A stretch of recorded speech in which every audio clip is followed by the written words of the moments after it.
Hi. Hello, everybody. Hi, everyone. Welcome to the Panda stage. Adam and I had a chat backstage, and we think we should rename this the Puma stage. So that's like a shout out to the Web Summit people, kind of moving forward. Exactly.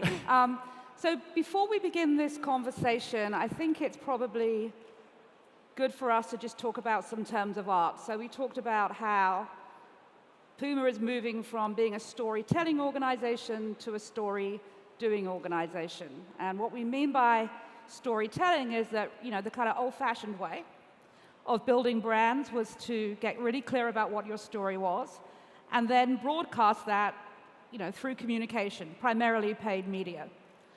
We think in today's world, the way that you build your brand is to get clear about the story, and then build that into your product, into your services, into your experiences, into all of your behaviors. And that's something that Adam's been doing now at Puma for a number of years. And I thought the first question, Adam, is when did you kind of make the shift from storytelling to story doing? What was the impetus for that shift? So we had a period in the brand development where, frankly, we were not doing well. I would say 2013 was a low point for our company. We were flagging in consumer interest. We were losing relevance. We had a change in management, new CEO that brought some fresh energy, and we started to relook at everything that we were as a brand and as a company. The first thing we did was we said we were going to reinvest in being a sports company first, because that had to be at the heart of who we were as a brand. The DNA of the company going back 70 years, we're a sports company, so we had to focus on that. And we also had to think differently about what it was that we were going to do to tell our stories and to get the concept of being a sports brand in a unique and different way out to the audience. And, we started thinking differently about who our consumer was, how they understood messages, what kind of messages they wanted to receive. And I would say that the big turning point for us was probably the relationship with Rihanna. We started that relationship as I would say I kind of stumbled into that as a typical endorsement deal, but it became very quickly apparent from working with her that she wasn't going to be a typical endorsee, and what I needed to do was take more time to listen and understand what she wanted to accomplish and how she wanted to have an impact on the brand. And I think that really perfectly embodied the spirit of what we talk about, this story doing, because it's founded on listening, it's founded on understanding what it is that you want to accomplish, and it's less about trying to come up with a story and more about actually doing something, turning your intentions of what you want to tell people into actual actions. And I know it sounds so simple and basic and I don't know, obvious, but I think a lot of times we as marketing leaders, we get so caught up in the idea of, running an organization and managing HR and, working with the finance people and covering our budgets, that we forget that, strategy is kind of meaningless without specific actions. And so, internally at Puma, we've been really focused on trying to get everybody to think about, okay, what's the headline that's going to come out of this? What is it that people are going to say about what Puma did here? Yeah. And doing things becomes the heart of what's important to our brand. And I think the point you make about, there are a lot of collaborations going on with lots of brands right now. The Rihanna collaboration was truly different in that she was much more than just a paid endorsee. She was actually helping to imagine what the product would look like, etc. And recently you've done another deal with Jay-Z, which feels, it's bigger than actually helping to create a product. It's creating a new category in basketball. Do you want to talk a little bit about what that is? And I would say that's another good example of doing something rather than telling a story. We rather than hiring Jay to be a face or a signature on a shoe, we actually, I've been working with his company and his team for many years now, and the time just kind of seemed right to talk to him about potentially creating a new category for Puma and getting into the basketball business, because he's obviously very, very passionate about sports and very, very passionate about basketball in particular. But, there was no way that we were going to, again, do a typical endorsement deal. It was going to be a conversation around how to have an impact on culture, which is really his stock and trade. I mean, yes, he's a musician, and yes, he's an artist, but really he's more about a culture creator. And I think that when we started talking, it was very much about, if we're going to do this thing, it's got to be about having a partnership where we talk and we listen and we see, what are the things that we're going to accomplish, whether it's designing a shoe, whether it's hosting an event, whether it's, even running a campaign. Okay, that can still be something that you do, but it was going to be very much focused on actions that were going to have an impact on culture. And so that's been the basis of every single thing that we've done together, and trying to focus on, creating things that are going to be disruptive, that are going to have an impact and push things forward and really try and change the face of the game. I mean, something that you said there I think is really important, which is, in a story-doing philosophy, it is not a to-do for the marketing department, it's a to-do for the entire company. Yeah. And I think the audience would love to understand how you work to kind of build the story into the products and some of the services, into the retail experiences, so into everything that the customer experiences. It's a shift in culture, and I think it's what we have actually going for us at Puma, it's an advantage, is our scale. We're a pretty small company when it comes down to it, and the management group is really small. And so what we've been able to do is actually talk a lot about this concept of being forever faster, which was, yes, it's about speed and it's about sports and it's about, being a brand for forever.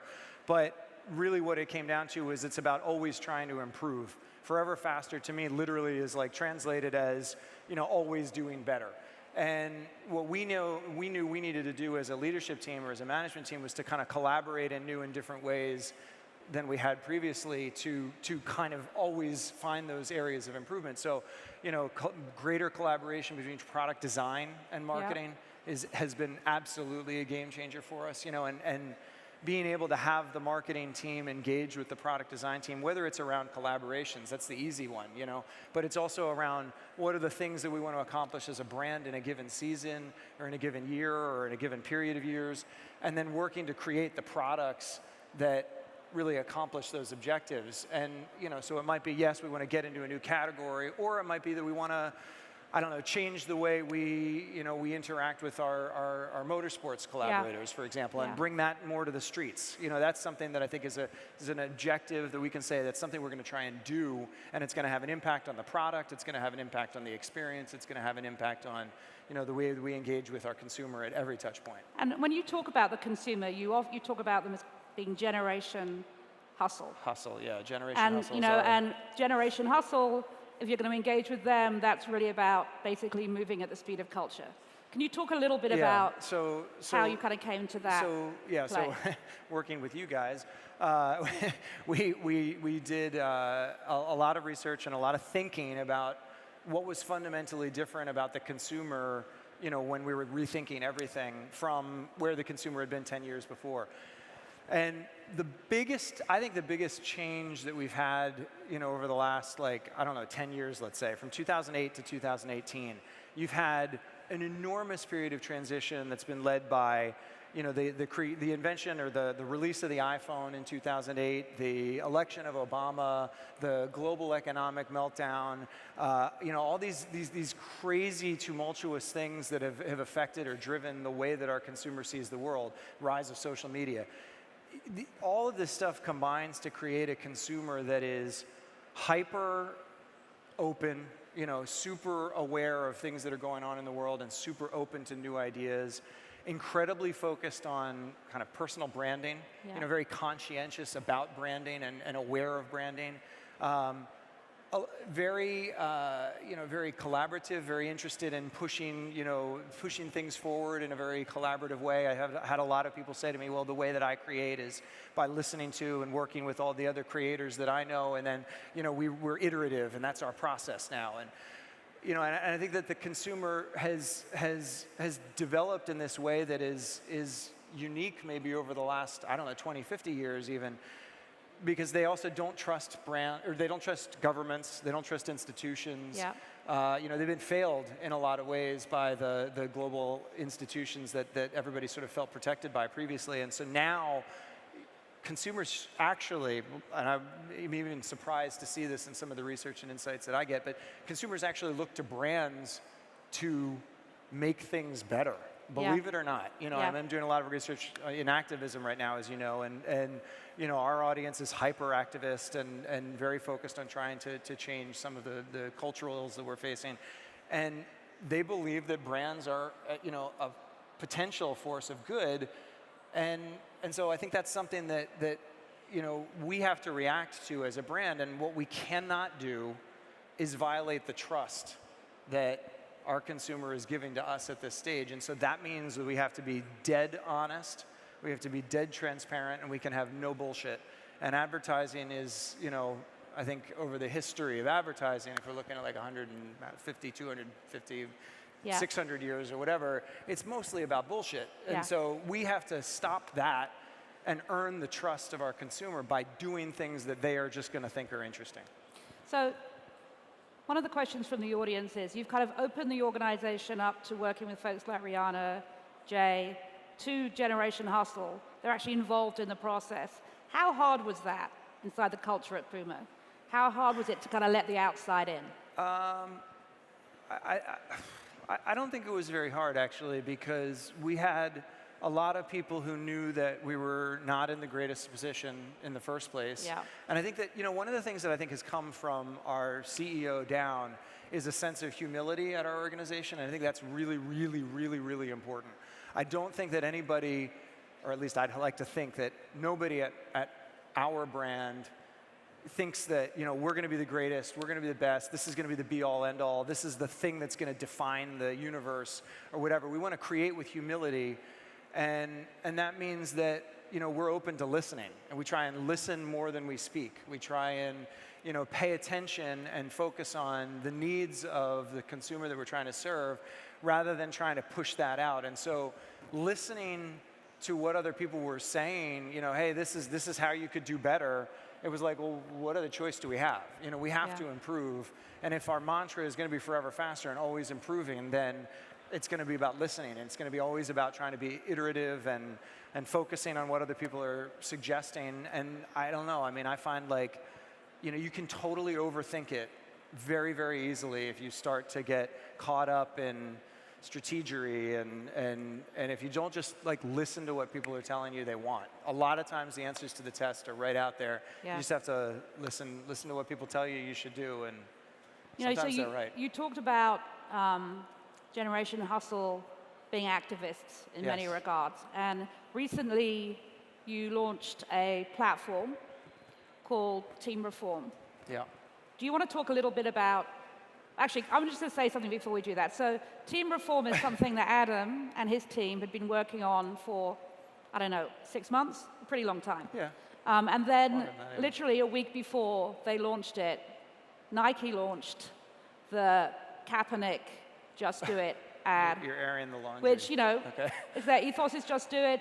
He's been their athlete for a very long time. Well, it generated a lot of press. Yes, it did. What I thought about it was it was great. It's a great cause. It's good. But it was really about an ad and a tagline.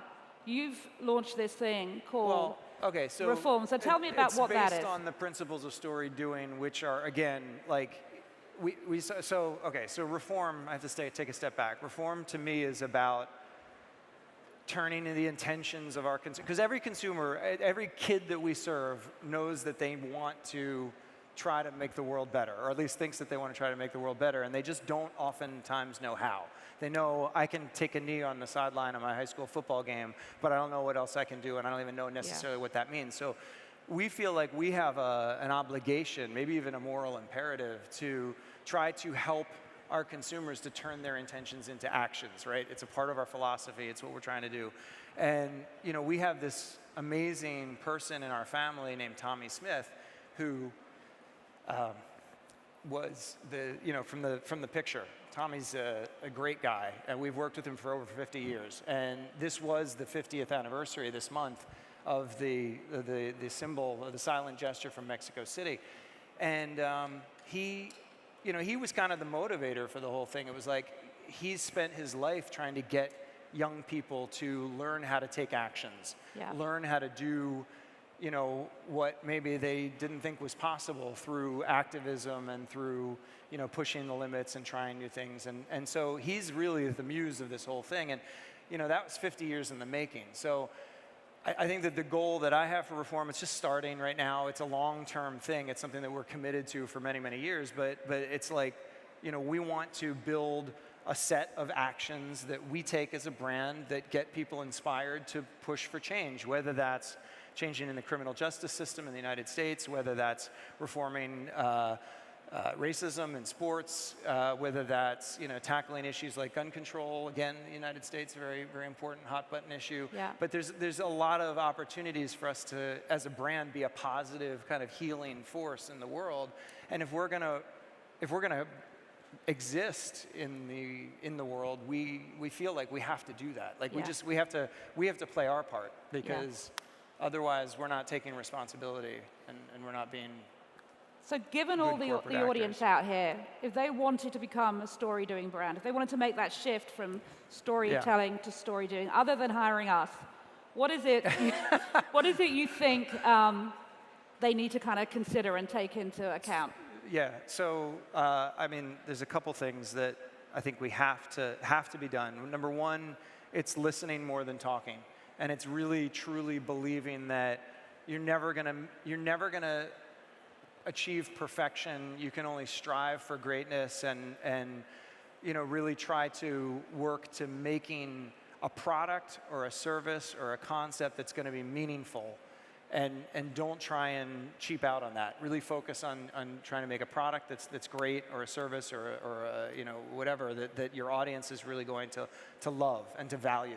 So that's the first thing. And then basically what marketing has to do to support that is find the ways to help that objective become something that is a topic. It's a talkable topic. It's not about trying to say, here's a product and I'm going to try and get awareness for it, or GRPs or whatever. I'm going to try and focus on getting people to understand that this thing has a meaning, and help them to understand what that meaning is, and by the way, ensuring that the thing had a meaning in the first place. Right. I mean, that's probably if you start at the basis of it, it's like, don't make stuff that doesn't have value. Right.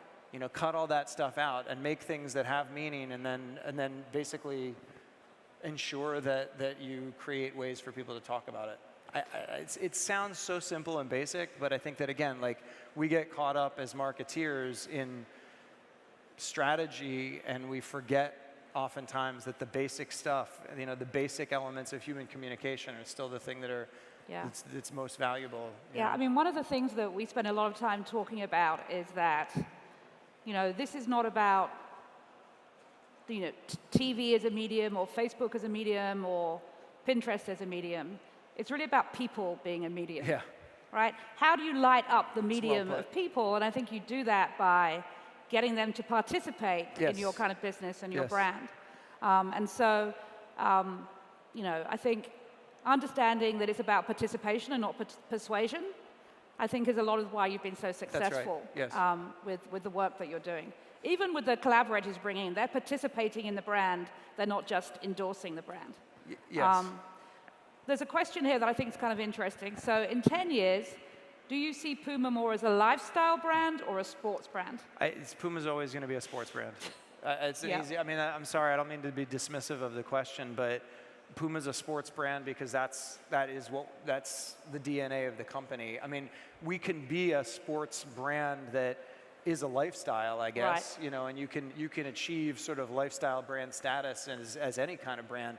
But at the heart of it, we're a company that makes technologies, or develops technologies, and makes products that use those technologies that should help athletes do better. Yeah. And that's the basis of everything that we do, and then everything else can flow from there. Yeah. Whether it's, how do you turn that into a desirable, covetable item, or how do you make it fashionable, or how do you make it look good, or how do you give it a snappy concept or whatever. But it has to be grounded in technology for athletes first, and because that's our modus operandi. But I think you've always lived as a brand. I mean, you've always done that well.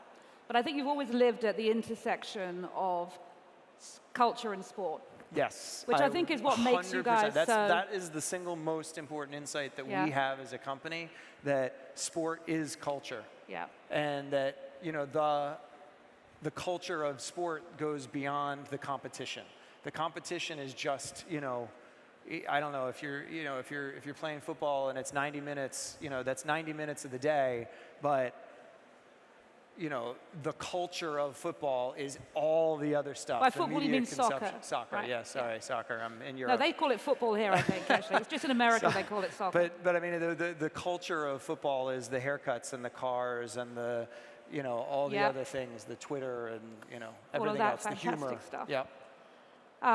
And that's a space that we as a brand, I think, can occupy because we're a sports brand first, but we can recognize that culture of sports is far more But I think broad. you've authentically been there for the last 50 years.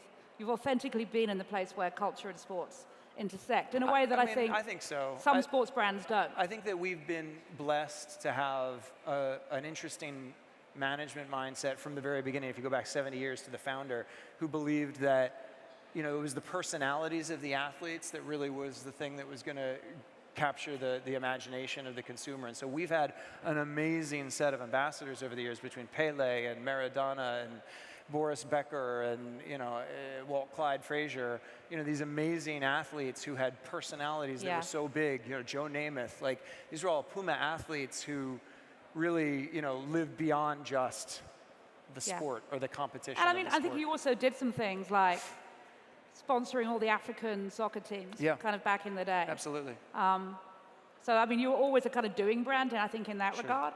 One last question. How do you evaluate the risks associated with bringing people like Rihanna and Jay-Z in? Are there any risks?